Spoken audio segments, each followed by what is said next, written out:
Bonjour, aujourd'hui nous n'allons pas voir les proxys sur un, mais sur deux logiciels, sur Adobe Premiere et sur DaVinci Resolve. Grâce aux proxys, vous pouvez monter sur votre petit PC du 4K, du 8K, du 12K, du 1250,23BK. Ça n'existe pas, non. On pourrait. Voilà, on s'en fout des cas en gros. Parce que qu'est-ce que ça va faire le proxy? Ça va prendre votre gros fichier avec une grosse résolution et ça va le convertir en fichier qui fait une petite résolution, du Full HD, du 720p, du SD si vous avez une très vieille machine, parce que déjà il y a 15 ans on montait du 4K, hein. Il faut pas croire qu'on a attendu les nouvelles machines pour filmer et monter en 4K, non. Non, on filmait et on montait avec des proxys, voilà. Bah, nous allons commencer directement après le jingle, là, comme d'habitude. Voilà, alors j'ai déjà amené mon rush dans Adobe Premiere. Alors ici, je l'ai mis dans le nom du rush pour moi m'y retrouver, que c'est un plan drone et qui est fait entre 1840 sur 2160. Et on voit que c'est filmé en 29,97 images par seconde. Donc ce que je vais vouloir faire maintenant, c'est convertir ça en un proxy.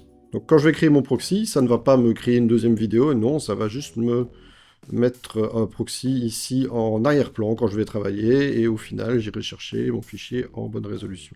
Donc ici, je sélectionne mon rush, je fais un clic droit, je descends et je vais sur doublure, et je peux créer des doublures. Voilà, Media Encoder n'est pas installé, et oui, je l'avais désinstallé pour faire de la place. Parce que j'ai un petit MacBook Air, que j'ai réinstallé d'autres logiciels pour travailler sur d'autres projets. Donc je vais le réinstaller, et je reviens directement. A few moments later. Voilà, ça installe Adobe Premiere. Mais j'en profite pour vous parler justement de la différence avec DaVinci Resolve, c'est qu'il ne faut pas un logiciel externe, qui des fois bug d'ailleurs. J'ai souvent des retours moi de personnes qui, au moment de faire des proxys, Media Encoder bug, parce que le Dynamic Link, surtout sur PC, bah, c'est pas nécessairement ce qu'il y a de mieux, hein. C'est assez buggé, voilà. Et sur DaVinci Resolve, vous allez voir que tout est intégré dedans. 44%, 45%. Pas faire tous les pourcents. One eternity later. Voilà, je suis de retour dans mon petit montage. Alors, clic droit, on va voir si ça marche maintenant. J'étais où? Trop, voilà, doublure. Créer des doublures. Voilà, alors je peux choisir la résolution comme ça. Donc par rapport à ma résolution entre 1840 sur 2160, je peux choisir la moitié. Je vous laisse calculer. Le quart, où je peux personnaliser. Voilà, ici je peux par exemple faire un demi. Alors il y a plusieurs réglages possibles. Ici on a des paramètres prédéfinis. Donc on peut faire du QuickTime H264, de l'H264 en MP4, du DNX HD, etc. etc. parce qu'ici on peut rajouter nous-mêmes. Je vais être un bon petit QuickTime ProRes des familles. Hein.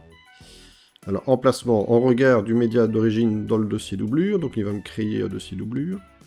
Maintenant, ce que je peux faire, moi, c'est sélectionner un emplacement.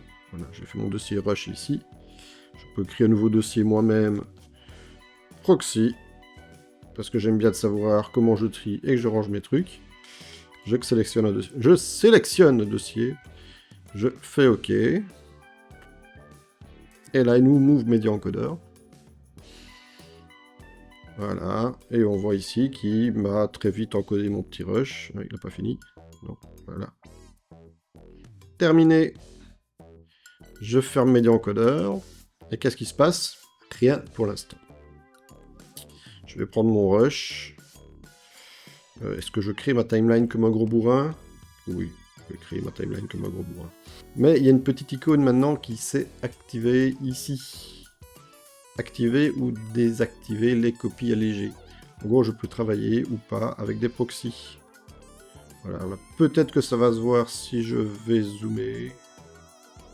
Oui, enfin moi je le vois, je ne sais pas si avec l'encodage sur YouTube, vous allez le voir, mais je vois que quand je clique ici, bah, c'est compressé, quoi. Ici, il y a du bruit.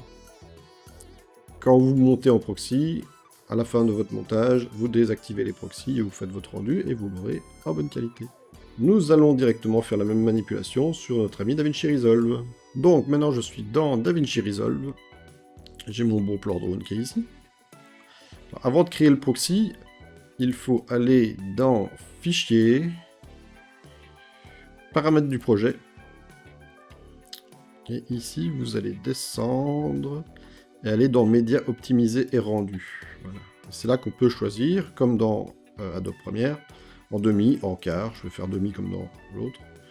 Différents types de ProRes. On voit quand même de base qu'on a plus de paramètres que sur Premiere.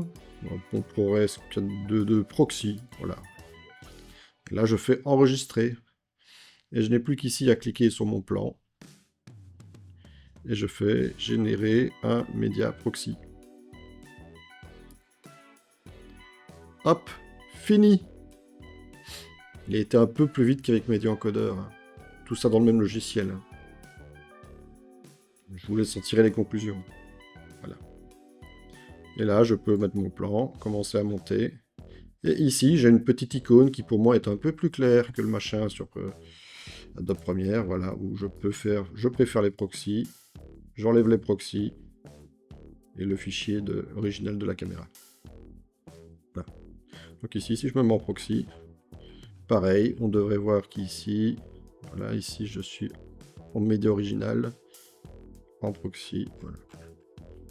Voilà, j'espère que ce petit tutoriel vous a plu. Comme ça, vous savez maintenant comment faire des proxys dans Premiere et dans DaVinci Resolve. Et à bientôt pour d'autres vidéos.